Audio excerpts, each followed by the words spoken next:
बिहार सरकार की जो स्वास्थ्य व्यवस्था है ये कम्प्लीटली फेल्योर है। तो हमारी पार्टी धर्म को सम्मान करती है, ये इसका परमानेंट सॉल्यूशन करना चाहिए बिहार सरकार की। राहत सामग्री सही मायने में कहीं पहुंच नहीं पाता है। कोरोना के कहर के साथ साथ जो बिहार है वो कहीं न कहीं बाढ़ की त्रासदी से भी परेशान है। और फिर जिस तरह की जो बिहार में अभी भयावह स्थिति बनी हुई है, और फिलहाल अभी हमारे साथ बात करने के लिए मौजूद है महिला राजद की प्रदेश प्रवक्ता बबीता यादव जी। मैम, क्या कहेंगे जिस तरीके से प्रॉब्लम आई है बिहार में, एक तरफ कोरोना है तो दूसरी तरफ बाढ़ की संक्रमण है, कैसे देखती हैं इसको और क्या सरकार कैसे काम कर पा रही है, लोग संतुष्ट हैं? देखिए, सबसे पहले तो मैं आपको चैनल को बहुत बहुत धन्यवाद देती हूँ और आपके चैनल के माध्यम से बिहार वासियों को मैं नमस्कार करती हूँ। और अभी की जो स्थिति है बाढ़ और कोरोना, ये वाकई में बहुत दर्दनाक कंडीशन बना हुआ है बिहार वासियों के लिए। क्या पूरे विश्व लेवल पर ये कोरोना दर्दनाक है। और बिहार में जो बाढ़ की स्थिति है बहुत ही भयानक स्थिति है और इससे बिहार वासियों को काफ़ी परेशानी यहाँ की सामना करनी पड़ रही है। बाढ़ की जो ये कहर बिहार पर टूटता है, तो आपके चैनल के माध्यम से मैं बिहार सरकार से आग्रह करती हूँ और एक मैं छोटा सा लाइव के माध्यम से भी मैं सरकार की ध्यान आकर्षण करवाना चाही थी कुछ दिन पहले। तो ये बाढ़ की जो समस्या है ये इसका परमानेंट सॉल्यूशन करना चाहिए बिहार सरकार। इसमें जहाँ जो उत्तरी बिहार, दरभंगा, मधुबनी, सीतामढ़ी, ये चंपारण वगैरह, जहाँ जो बाढ़ की इलाका है वहाँ बांध की सुविधा होनी चाहिए और बांध बंधवा के जहाँ जो ज़रूरत है बांध की वो बांध बंधवा करके और उस ढंग से व्यवस्थित कर देना चाहिए। बिहार में जो बाढ़ की है जो मामला है, ये हर दिन हर साल जो है बिहार में बाढ़ आती है और फिर सरकार इसी तरह के दावे करके फिर चुप हो जाती है, फिर से अभी चुनावी माहौल है। तो कैसे देखती हैं, कुछ परमानेंट सॉल्यूशन सरकार को हिदायत देने के लिए क्या कहना चाहेंगे? यही तो मैं कही हूँ कि उनको परमानेंट सॉल्यूशन के लिए बांध की व्यवस्था करना चाहिए। ये एक प्रोजेक्ट बना करके उसमें थोड़ा सा समय लगेगा, लेकिन बांध की जो व्यवस्था है वो कर देनी चाहिए। और ये जो राहत सामग्री की जहाँ तक बात है, तो आप भी जानते हैं और पूरे बिहार की जनता इस बात से भली भांति वाकिफ़ है कि राहत सामग्री सही मायने में कहीं पहुँच नहीं पाता है। अभी बाढ़ की जो झेल रहे हैं बिहार के लोग, कहाँ कोई सरकार की तरफ से कहीं कोई मुहैया नहीं करवाने के लिए गया है।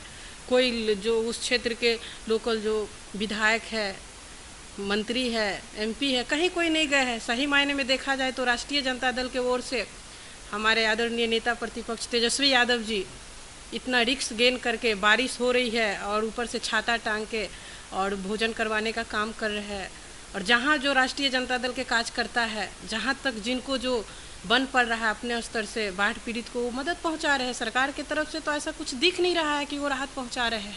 फिलहाल मैम, एक और भी सवाल आता है, जिस तरीके से कोरोना की भी त्रासदी चल रही है और बिहार में जो एक हॉस्पिटल की व्यवस्था की बात करूँ तो टोटली जो एम्स है, पटना की बड़ी हॉस्पिटलों की काउंटिंग करवाऊँ, एम्स, पीएमसीएच वगैरह सब कुछ फेल नज़र आ रही है।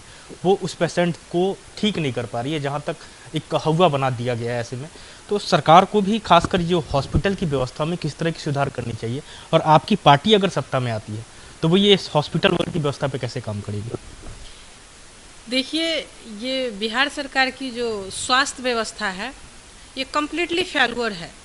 ये चीज़ आप भी देख रहे हैं और बिहार की सारी जनता भी इस चीज़ को देख रही है।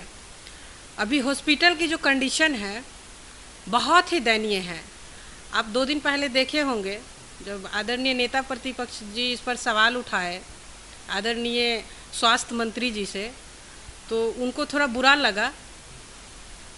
लेकिन सच में देखा जाए तो कहीं कोई स्वास्थ्य की व्यवस्था नहीं है। हॉस्पिटल की कंडीशंस जो है बद से बदतर है। केंद्र की बात करूँ, वहाँ भारतीय जनता पार्टी की सरकार है और कहीं ना कहीं नीतीश कुमार के साथ यहाँ पे जदयू के साथ उनका गठबंधन है। और बिहार की ऐसी स्थिति है अभी, दिन प्रतिदिन आंकड़े कोरोना के पेशेंट के बढ़ते जा रहे हैं, लोग डरे हुए हैं, सहमे हुए हैं। और एक तरफ दूसरी ओर आज अयोध्या में राम मंदिर का शिलान्यास हो रहा है। तो कैसे देखती हैं, एक तरफ स्वास्थ्य और एक तरफ मंदिर है?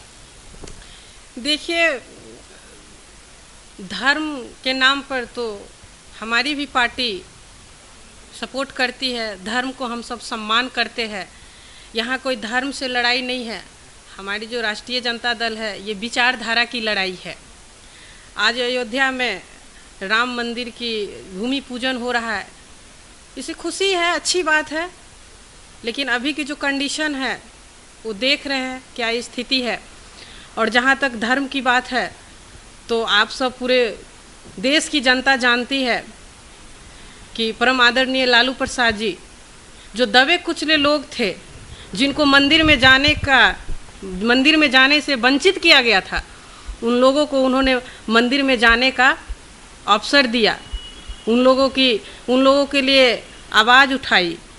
तो हमारी पार्टी धर्म को सम्मान करती है। इलेक्शन की जो चर्चा हो रही है वो भी काफ़ी ये हो रही है कि बहुत नज़दीकी टाइम में इलेक्शन करा दी जाएगी, तो कैसे देखती हैं इलेक्शन को? क्या विधानसभा को बढ़ाना चाहिए या फिर इसी मौसम में चुनाव भी हो जाए? अच्छा, आप बताइए, ये तो सोचने वाली बात है कि पहले स्वास्थ्य के पहले इलेक्शन, पहले बिहार की जनता की जान बचेंगे, उसके बाद है ना इलेक्शन होगी। जनता ही नहीं रहेंगे तो फिर इलेक्शन किस बात की? तो ये तो वर्तमान जो सरकार है ये इलेक्शन कर रहे हैं और इनको कुर्सी से ज़्यादा मोह माया है। तो पहले तो बिहार की जनता का जान बचाना इनका धर्म बनता है और फर्ज बनता है। इस कंडीशन में कैसे चुनाव करवाएंगे? लोग परेशान हैं, आए दिन कोरोना महामारी लोगों पर छा रहे हैं। तो फिर हमारे राष्ट्रीय जनता दल तो जम के विरोध कर रही है कि पहले बिहार की जनता की स्वास्थ्य की उनकी फिक्र है, जनता की बचाव की फिक्र है, जनता पहले सुरक्षित हो, उसके बाद तो फिर चुनाव आगे पीछे होना ही है।